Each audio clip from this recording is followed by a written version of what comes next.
Alors, vous savez que je m'intéresse beaucoup aux paraboles culinaires, qui me semblent très parlantes. La façon dont on prépare les plats, dont on accommode les produits, est très très significative.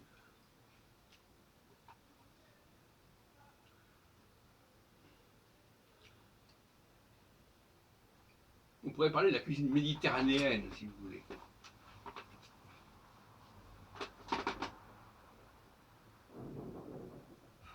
La cuisine méditerranéenne, c'est-à-dire aussi bien au nord qu'au sud du bassin méditerranéen, et au milieu, si on parle des îles, comme la Sicile, etc., c'est une cuisine de rajout. On rajoute quelque chose. Par exemple, la cuisine italienne est une des cuisines qui m'énerve le plus. Ce sont des pâtes qui n'ont pas en elles-mêmes de goût particulier, si ce n'est quand on a rajouté une sauce, des herbes, n'importe quoi. C'est une cuisine de rajout. Ça vaut aussi pour le couscous. Ça vaut aussi pour la pizza. Ça vaut aussi pour tout un ensemble de...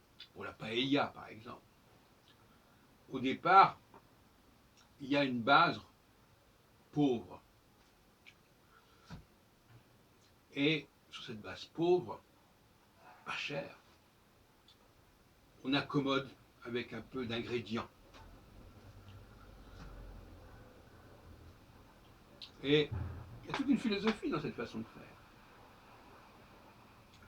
Très méritoire, cette façon de sauver la face, sauver le goût par un matériau vil qu'on va parsemer d'éléments goûteux.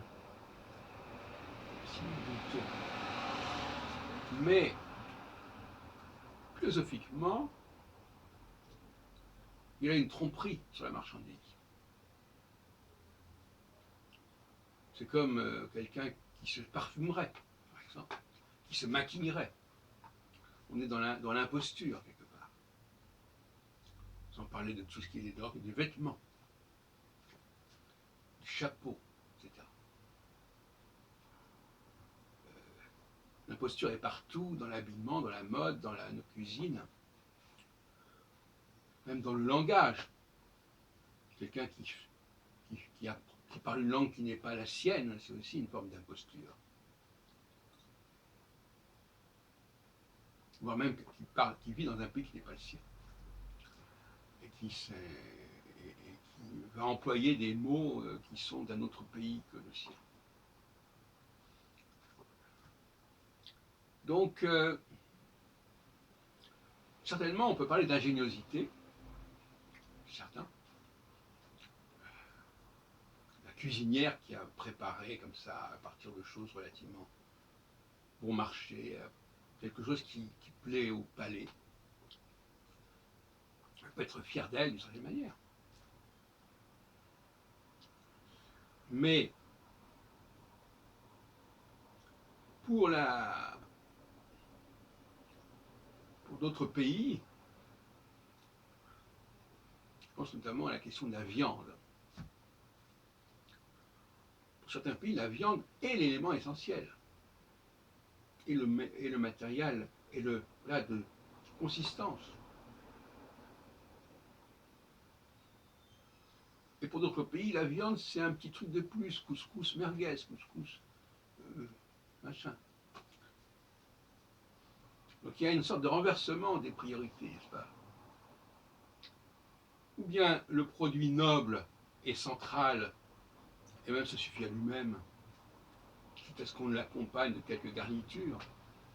Ou bien c'est un produit vil qui va se retrouver anobli par quelques éléments qu'on va rajouter, comme dans la pizza,